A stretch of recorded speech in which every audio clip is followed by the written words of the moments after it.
Joe Clark from the Washington Times joins us from the Capitol Press Gallery to talk about the Trucker Convoy up in Canada. Joe, thanks for joining us.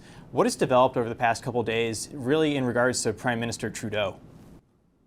Yeah, good morning. Thanks for having me. So really, it's been put Canada on the map with Prime Minister Trudeau's enactment of Canada's Emergencies Act.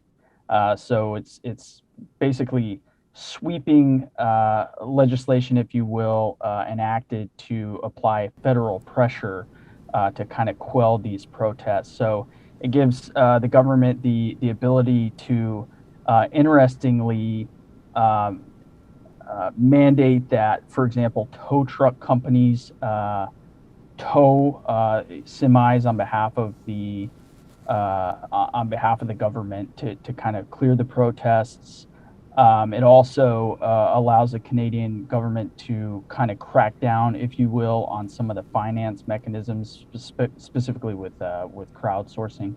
So it's really a significant development, and it kind of shows, the urgency with which the Canadian government views these protests. Now, I think a lot of people are worried, in Canada, but also just people, onlookers in the United States, about what this means for, individuals' civil liberties.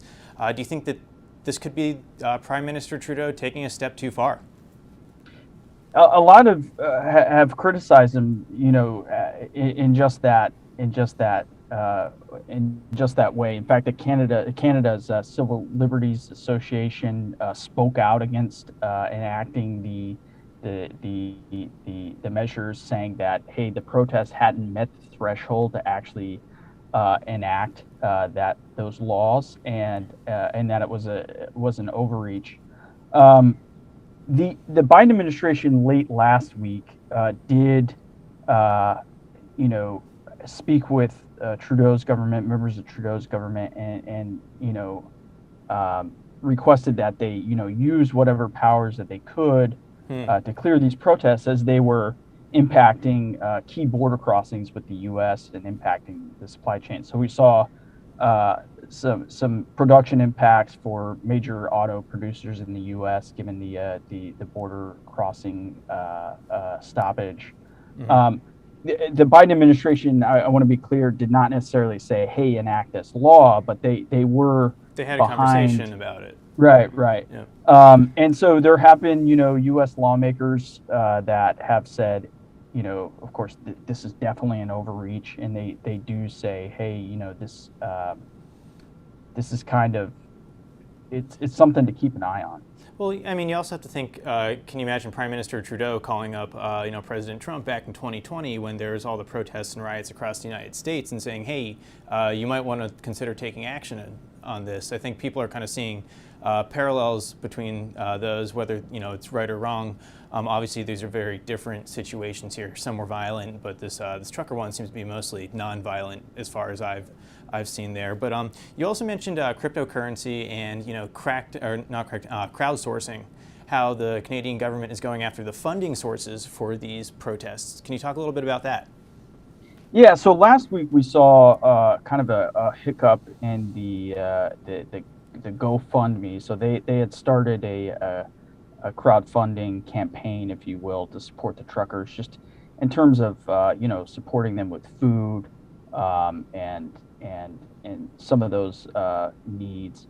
GoFundMe took the unilateral decision to cut those funds off. There was a kind of a back and forth as to what they would do with those funds that they had received, those donations. Initially said that they were going to donate those to a separate charity chosen by the truckers. That was later walked back to, hey, we're going to just refund the donors. But on Monday, as the government announced the Emergencies Act, or the enactment of the Emergencies Act, they at the same time said they were going to apply specific counterterrorism type laws, anti-money laundering laws that you would see in banking to these crowdfunding organizations in support of the protest.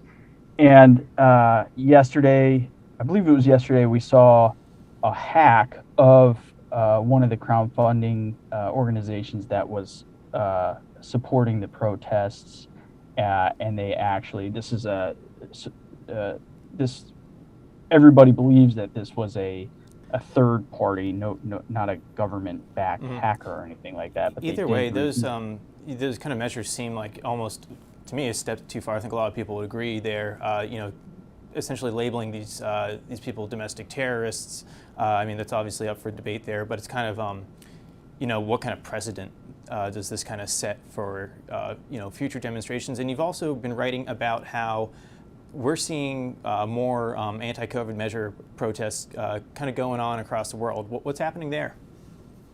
Yeah, in fact, just last week we saw kind of an alarming bulletin by the Homeland Security National Terrorism Assessment Bulletin, and specifically they highlighted a concerning threat in their eyes was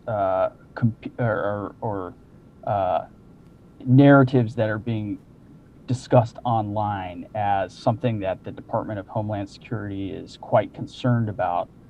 That again raises questions as to, what exactly is misinformation, right? So we've seen as we go through the pandemic, something that was misinformation maybe 2 months ago actually turns out is actually true. Or the inverse, it's all over the place, and you have government officials saying it. So it's like, should they be taken off Twitter now? But right, and so we see lawmakers, Republican lawmakers for the past 6 months have been concerned about DHS and federal government overreach. We saw with the letter to the national school boards, so it's a similar thing here, and they're raising concerns that, hey, this push towards a pursuit of domestic terrorism that some lawmakers say, hey, is really a push to silence conservative, or even just concerned parents in these cases. We're talking about the school boards. I mean, it's weaponizing, federal agencies. We've seen this, before. Exactly. Right. And so I think this latest bulletin raises similar concerns, and it's in fact more broad, right? So I think a lot of the concern is that they put out these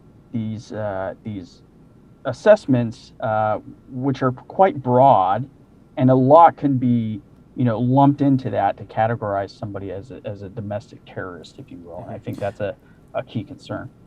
Now, overall, probably, mainly in the United States, do you think we've reached kind of a tipping point here, whether Americans are fed up enough with whether it's vaccine mandates or mask mandates when they see, overall cases declining, and it's been 2 years at this point? Do you think Americans are reaching that tipping point?